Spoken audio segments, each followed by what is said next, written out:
నీకేమున్నా లేకపోయినా నిన్ను విడువని వాడు, నిన్ను మరలని వాడు, నిన్ను కలుగ చేసిన వాడు, నీకు జన్మనిచ్చిన వాడు, తన చేతులలో చెప్పుకున్నవాడు, జీవవాయువును నిన్ను జీవాత్మగా చేసిన వాడు, నజరేయుడైన యేసు ప్రభువు నీకు తోడుగా ఉన్నాడు. Praise the Lord. ఎవరు ఒంటరి వారు కాము, మనం ఎవరము ఒంటరి వారు కాము. పిచ్చుక ఒంటరి జీవితాన్ని జీవిస్తుంది, ఏ పక్షి కలగలేదు. రెండో దాంట్లో ఉన్న లక్షణం చూద్దాం. మత్తయి సువార్త త్వరగా ముందుకెళ్దాం. 10వ అధ్యాయము 29వ వచనం. మత్తయి సువార్త 10వ అధ్యాయము 29వ వచనం. రెండు పిచ్చుకలు కాసుకు అమ్మబడదు కదా, అయినను మీ తండ్రి సెలవు లేక వాటిలో ఒకటైనను నేలన పడదు. మీ తల వెంట్రుకలన్నీ లెక్కింపబడి ఉన్నవి కనుక మీరు భయపడదు, మీరు అనేకమైన పిచ్చుకల కంటే శ్రేష్ఠులు. ఎంత ఘనతను ప్రభు మనకు అనుగ్రహిస్తున్నారు. రెండు పిచ్చుకలు ఒక కాసులో అమ్మబడదు కదా.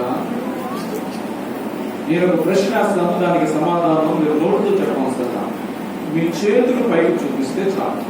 ఏమా చూపిస్తారుగా? అద్దన అంటే 3 పైసలు ఎంతమందికి తెలుసు? చేపైకి అద్దన అద్దన ఏంటమ్మా అద్దన తెలియదా మీలో చాలా మందికి? 3 పైసలు తెలుసా? అద్దన అనేవాడు తెలీదా? మా చిన్నప్పుడు నేను స్కూల్కి వెళ్తే మా అమ్మ నాకు అద్దన ఇచ్చేది 5వ తరగతిలో. అద్దన అయితే పొట్టుకెళ్తే వాడు ఇంటి బట్టలు పెట్టేవాడు. 5 పైసలు ఎంతమందికి తెలుసు? 5 పైసలు చాలా అయితే లేదు. సో 5 పైసలు అంటే ఇంకా 10 పైసలు, పావుల, 20 పైసలు అంటే తెలుసా? దానికి కంచులో చేసేవాడు, దానికి చెవులు నేర్చుకునేవాడు, ముక్కు నేర్చుకునేవాడు. ఆ కంచు కూడా రావట్లా. అద్దన విలువ లేనిది, 5 పైసలు విలువ లేనిది, 10 పైసలు విలువ లేనిది, పావులు అయిపోయింది, రూపాయి అయిపోయింది. ఇప్పుడు ఏం కనపడుతున్నాయి? రూపాయి కనపడుతుంది. ఇంకేదైనా ఇప్పుడు ఏ కలిగిందంటే రూపాయి. ఇప్పుడు చాక్లెట్ 10 రూపాయలు, 10 రూపాయలు లేవు. తీసుకుంటే 2 చాక్లెట్లు తీసుకో, లేకపోతే మిగిలిన 10 రూపాయలు మాకు ఇచ్చిపెట్టి. రూపాయి తర్వాత 10 రూపాయలు, పావులు, 20 పైసలు, 10 పైసలు, 5 పైసలు, అర్థాలు. వాటి విలువ ఏమైపోయిందంటే ఇది వరకు కాసు అంటారు. పూర్వ దినాల్లో కాసు చాలా విలువ కలిగింది. ఒక కాసు తీసుకెళ్తే, కాసు నాకు తెలియదులేండి, కాసు తీసుకెళ్తే కదండి చింతపండు, మంచినూనె, ఉల్లిపాయలు, కరివేపాకు, పప్పు, ఉప్పు అందిపోయాను. ఇంకొక ఏదో అనా ఇచ్చేవాడట. 3 అనాలు ఒక కాసు, 3 అనాలు ఒక కాసు. మీరు బైబుల్ కనుక చాలా క్లియర్ చేస్తారు. ఈ బైబుల్ కాబట్టి ఇంగ్లీష్ లో బైబుల్ ఉంది. 3 అనాలు ఒక కాసు. ఇవన్నీ కొడితే 2 అనాలు అయ్యంట. వాళ్ళు 3 అనాలు తీసుకొచ్చి ఇచ్చేసేవాడు. కాసులు ఎక్కడ, అనాలు ఎక్కడ? 3 పైసలు ఎక్కడ, 5 పైసలు ఎక్కడ, 10 పైసలు ఎక్కడ, పావుల ఎక్కడ, అద్దర ఎక్కడ కనపడుతున్నాయి? ఇప్పుడు వాటి విలువ ఏమైపోయిందంటే పడిపోయాయి. 2 పిచ్చుకలు ఒక కాసును అమ్మబడుతున్నాయి అంటే వాటికి విలువ లేదు, వాటికి విలువ లేదు. అమ్మ కొనుక్కుంటున్నానంటే రూపాయి ఇస్తే పిల్లలు కొనుక్కుంటాడా? ఏమి విలువ? 10 రూపాయలు. అది రూపాయి విలువ కూడా లేదు, రూపాయి విలువ కూడా లేదు. నేను కొనుక్కున్న 5 పైసలకి 5 చాక్లెట్లు వచ్చాయి, కానీ 5 రూపాయలకు ఒకే చాక్లెట్ వస్తుంది. దానినే 5 స్టార్. ఎస్ అంట 10 స్టార్ ఎప్పుడు? 5 స్టార్. 5 రూపాయలకు ఒక చాక్లెట్. ఇది వరకు నాకు 5 పైసలకు 5 చాక్లెట్లు వచ్చాయి. మరి ఇప్పుడు మీరు తెలుగు మీరు తక్కువైంది.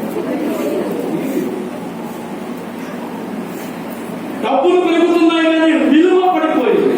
చాలా మంది విలువ లేని జీవితాలు జీవిస్తున్నారు. ఎవరు గౌరవించరు, వాళ్ళు ఎవరు పట్టించుకోరు, ఎవరు వాళ్ళని పలకరించరు, ఎవరు వాళ్ళ దగ్గరికి వెళ్ళరు. వాళ్ళు అనుకుంటారు ఇక మేము ఇంతేనా అని అనుకుంటారు.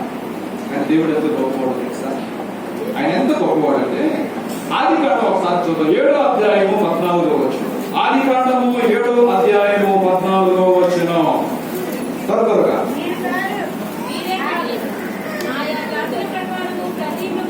ఆయా జాతుల ప్రకారము ప్రతి మృగము, ఆయా జాతుల ప్రకారం ప్రతి పశువును, ఆయా జాతుల ప్రకారం నేల మీద ప్రభు ప్రతి పురుగును, ఆయా జాతుల ప్రకారం.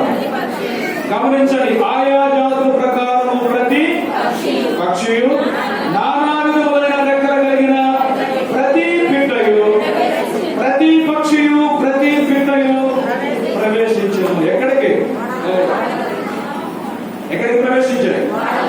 వాడలోనికి ప్రవేశించాయట. ప్రతి పక్షి ప్రవేశించిందంట. ఆ రెండవది ప్రతి నెమలి. ఎవరైనా చూసారా? ఎక్కడ? టీవీలో. మీరంతా గొప్ప డైరెక్ట్ గా చూసినప్పుడు ఒకరు చెప్పండి. కోటేశ్వర గారు ఎక్కడ చూశారు? Very good. మీరు డ్యూటీలో ఉన్నారు కనుక మీకు నెమలి కనపడతాయి. అమ్మ మీరు ఎక్కడ చూశారు? నేను చూసాను. నాగార్జున సాగర్కి వెళ్ళాము. జూలో ఉన్నాయి. నాగార్జున సాగర్ పెళ్లి చేయడం కొరకు వెళ్ళాను నేను. పెళ్లి చేయడం కొరకు వెళ్ళి ఆ నాగార్జున సాగర్ వస్తున్నప్పుడు అడవి ప్రాంతం, అక్కడక్కడ బోర్లు కనపడతాయి. సింహాలు ఉన్నాయి, ఇక్కడ దగ్గర దిగొద్దు. పులులు ఉన్నాయి, ఇక్కడ దగ్గర దిగొద్దు. ఎలుగుబంట్లు ఉన్నాయి, ఇక్కడ దగ్గర